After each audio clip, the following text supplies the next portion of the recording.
Example आप समझ सकते हैं।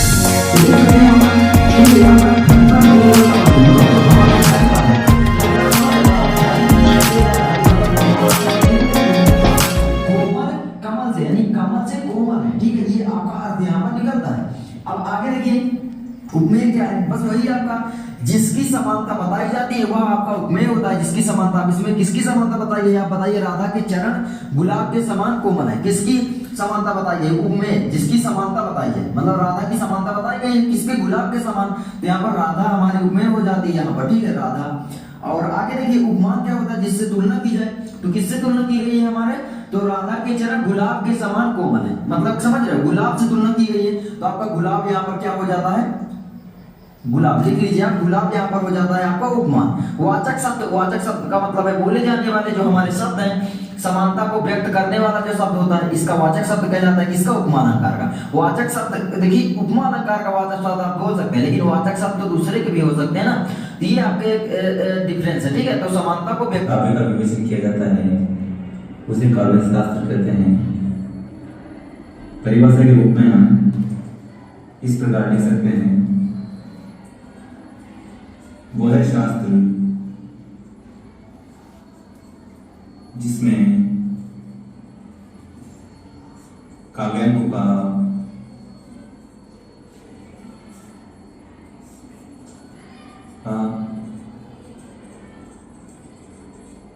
ध्यान वाला टॉपिक होगा। आपके बोर्ड एग्जाम में 20 नंबर के क्वेश्चन पूछे जाएंगे, यदि पद्य में से भी आपको 10 नंबर मिलेंगे और गद्य वाले सेक्शन से भी आपको 10 नंबर मिलेंगे। बहुत ही आसान टॉपिक होते हैं बच्चों, बस आपको कुछ इसमें ऐसी बातें होती हैं जो ध्यान में रखनी होती है। तो चलिए हम देख लेते हैं ताकि आपके 20 नंबर कहीं न जाने पाए। चलिए सबसे पहले हम जो इसके नंबर आपको इस चैप्टर से पूछा गया है, और इनकी खास बात ये है बच्चों कि इसमें अथवा करके क्वेश्चन आता है, मतलब ऐसा है कि भाई एक ही क्वेश्चन हो, नो, गद्यांश में भी 2 गद्यांश रहेंगे, आपको अथवा वाला करिए या उसके पहले, मतलब दोनों में से कोई एक गद्यांश करना होगा और उससे रिलेटेड बच्चों इसके क्वेश्चन आपको मिल जाएंगे। इस गद्यांश पर आधारित क्या है क्वेश्चन दिए जाएंगे, और क्वेश्चन का जो हिस्सा है बच्चों इसी गद्यांश में से आपको मिलेगा, ठीक है। और सबसे पहले आप ध्यान से इसको पढ़िएगा, पढ़ना इसलिए है बच्चों कि ये जो भी क्वेश्चन आपसे कर रहा है, इन सारे क्वेश्चन का जवाब जो है हमें वो मिलेगा कहां से, इसी गद्यांश से। तो चलिए बच्चों इसको सबसे पहले अच्छे से हम देख लेते हैं। कहा गया है कि पृथ्वी के विशाल प्रांगण में सब जातियों के लिए समान क्षेत्र है और समन्वय के मार्ग से भरपूर प्रगति और उन्नति करने का सबको एक जैसा अधिकार है। किसी जन को पीछे छोड़कर राष्ट्र आगे नहीं बढ़ सकता, इसलिए राष्ट्र के प्रत्येक अंग की शुभ हमें व्याख्या करना है, इसके अर्थ को अपने शब्दों में लिखना है। अगला है राष्ट्र किसे पीछे छोड़कर के आगे नहीं बढ़ सकता है। नेक्स्ट है कि समन्वय के मार्ग से मतलब क्या प्राप्त हो सकता है।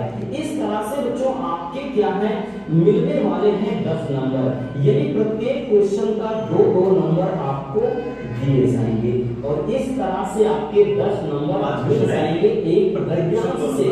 तो 10 नंबर बहुत ज्यादा होते हैं आपके अच्छे नंबर लाने के लिए।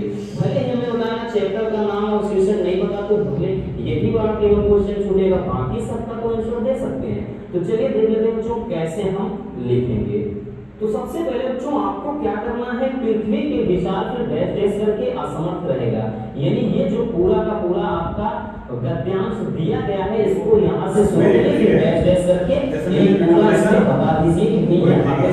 फिर हम आ जाते हैं बच्चों क्वेश्चन पर, हम आ जाते हैं क्वेश्चन पर।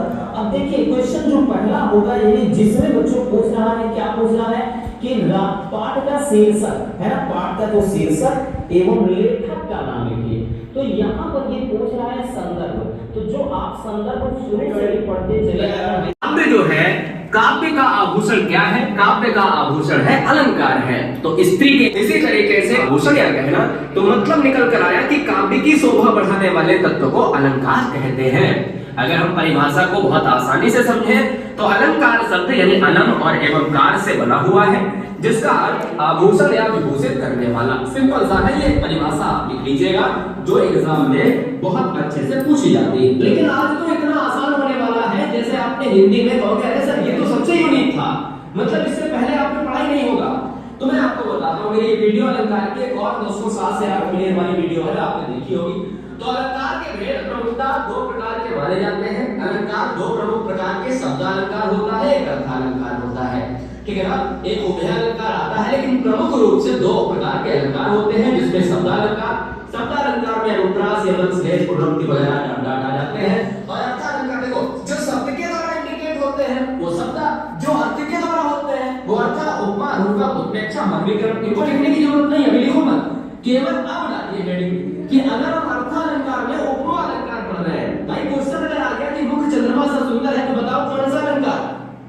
अब बच्चा परेशान, समझो इतना आसान मैं बना दूंगा कि आप एग्जाम में 1 नैनो सेकंड तो बहुत बड़ी बात है, नैनो से भी छोटा अगर है तो भैया उसमें भी आंसर क्लिक होगा। देखिए उपमा अलंकार को पढ़ने के बाद सा सी से सम, याद रखिएगा सा सी से सरिस या सम भी लिख लीजिएगा, सासी से सम सरिस वगैरह इस तरीके के शब्द देखने को मिल जाए तो उसमें उपमा अलंकार ठोक दीजिए। मतलब योजक चिन्ह यह है कि उपमा अलंकार तभी आएगा जब तुलना होगी, दो वस्तुओं में कंपैरिजन होगी। कहता है मुख चंद्रमा सा सुंदर है, मुख की तुलना चंद्रमा से कर दी। कर कमल सा कोमल है, हाथी की तुलना दोस्तों कर दी है ना कमल से, है ना। याद रखिए, अगर नहीं समझे तो आइए ध्यान दीजिएगा। मखमल के, देखिए कर कमल सा बता चुके, मखमल के झूले पड़े हाथ। काव्य की शोभा बढ़ाने वाले तथा उसके शब्दों और अर्थों की,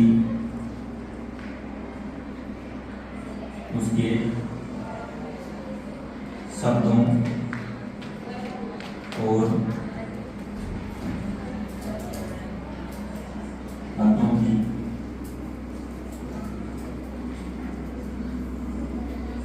सुंदरता में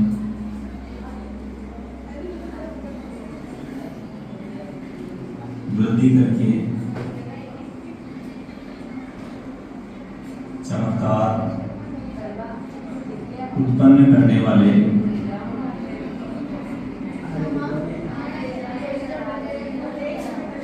कारक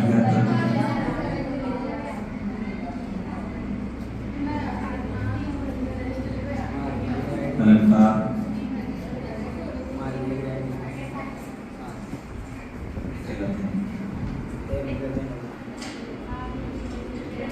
अलंकरोति इति अलंकार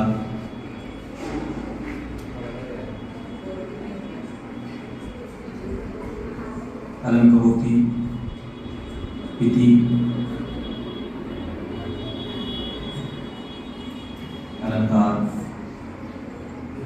ऐसा भी है जिसमें स्वरों के मेल की बात भी की जाती है और कुछ विद्वान उस अलंकार को अलग रखते हैं अनुप्रास अलंकार के भेदों से, लेकिन अधिकांश विद्वान उसे अनुप्रास के भेद में ही शामिल करते हैं, तो हम उस पर भी चर्चा करेंगे। मोहम्मद ने अनुप्रास अलंकार की परिभाषा करते हुए काव्य प्रकाश नामक ग्रंथ में लिखा है वर्ण साम्यम अनुप्रास है, यानी वर्णों की समानता ही अनुप्रास है। इसका अर्थ हुआ वर्णों की समानता ही अनुप्रास है।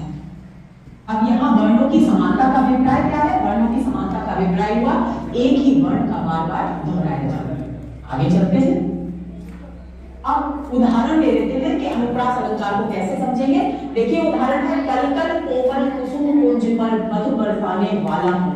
तो दोस्तों यहाँ क वर्ण की आवृत्ति हुई है, लेकिन यहाँ आवृत्ति में एक खास बात आपको देखनी है कि यहाँ कलकल का मतलब होता है सुंदर,